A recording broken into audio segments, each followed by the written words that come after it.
பாலு மகேந்திராவுக்கு நண்பர்கள் மூலம் மலர் வளையம் அனுப்பி அஞ்சலி செலுத்தின ரஜினி. இயக்குனர் பாலு மகேந்திராவுக்கு தன்னோட நெருங்கிய நண்பர்கள் மூலமா மலர் வளையம் வச்சு அஞ்சலி செலுத்தினாரு சூப்பர் ஸ்டார் ரஜினிகாந்த். ரஜினி நடிச்ச முள்ளும் மலரும் படத்துக்கு ஒளிப்பதிவாளரா பணியாற்றினவர் பாலு மகேந்திரா.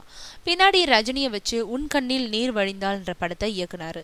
2 பேரும் நெருக்கமான நண்பர்களாகவும் இருந்தாங்க. நேத்து பாலு மகேந்திரா மறைஞ்ச செய்தியை அறிஞ்சு ரஜினி வருத்தமும் ஆழ்ந்த வேதனையும் தெரிவிச்சாரு. பாலு மகேந்திராவோட உடலை நேர்ல பார்த்தா ரஜினி மனதளவுல மிகுந்த வேதனைக்கு உள்ளாவாருன்றதுனால கடைசி நேரத்துல ரஜினிய தடுத்து நிறுத்திட்டாங்க.